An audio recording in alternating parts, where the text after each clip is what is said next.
ನಾನು ಒತ್ತಾಯ ಏನು ಮಾಡ್ತೀನಿ ಅಂತಂದರೆ ಅವ್ರ ಮೇಲೆ ಕ್ರಿಮಿನಲ್ ಮೊಕದ್ದಮೆಗಳನ್ನು ಹೂಡಿ ಕೂಡಲೇ ಅವ್ರ ಮೇಲೆ ಕಠಿಣವಾದಂಥ ಕ್ರಮ ತಗೋಬೇಕು ಅಂತೇಳಿ ಒತ್ತಾಯ ಮಾಡ್ತೇನೆ. ಮತ್ತೆ ಇದನ್ನ ಇನ್ನು ಮುಂದೆ ರಾಹುಲ್ ಗಾಂಧಿ ಅವರನ್ನ ಮುಗಿಸ್ತೀವಿ ಅಂತ ಏನಾದರೂ ಬಿಜೆಪಿಯವರು ಅನ್ಕೊಂಡಿದ್ರೆ ರಾಜಕೀಯವಾಗಿ ಅದು ಅವರ ಮೂರ್ಖತನ.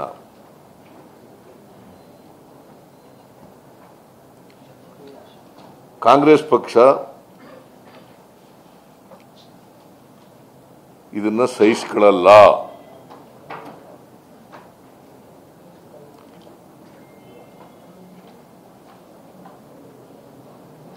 ಯಾಕಂತಂದ್ರೆ ರಾಹುಲ್ ಗಾಂಧಿ ಅವರು ಕಳೆದ ಲೋಕಸಭಾ ಚುನಾವಣೆಯಲ್ಲಿ ಬಿಜೆಪಿಯವರಿಗೆ ಹಿನ್ನಡೆ ಆಯಿತು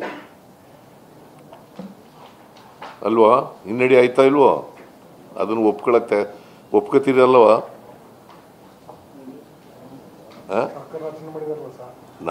ನಮಗೂ ಹಿನ್ನಡೆ ಆಗಿದೆ, ಬೇರೆ ಪ್ರಶ್ನೆ ಅಲ್ಲ. ಬಿಜೆಪಿಯವ್ರಿಗೆ ಹಿನ್ನಡೆ ಆಗಿದೆ ಇಲ್ವಾ?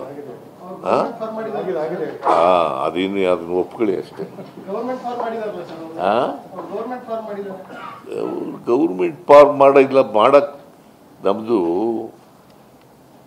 100 ತಲುಪಿದ್ದೀವಿ ನಾವು ಅಲ್ವಾ? ಇನ್ನು ಸ್ವಲ್ಪ ದಿನಗಳಲ್ಲೇ ಸರ್ಕಾರ ಮಾಡ್ತೀವಿ ನಾವು. ಅವರು 5 ವರ್ಷ ಪೂರೈಸಲ್ಲ ರಾಹುಲ್ ಗಾಂಧಿ ನರೇಂದ್ರ ಮೋದಿ ಅವರು.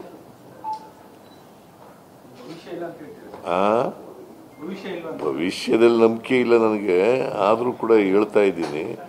ರಾಜಕೀಯ ಬೆಳವಣಿಗೆಗಳ ಆಧಾರದ ಮೇಲೆ ಹೇಳ್ತಾ ಇರೋದು ಇದನ್ನ. ನಿಮ್ಮಲ್ಲಿ ಕರ್ನಾಟಕದಲ್ಲಿ ಯತ್ನಾಳ್ ಅವರು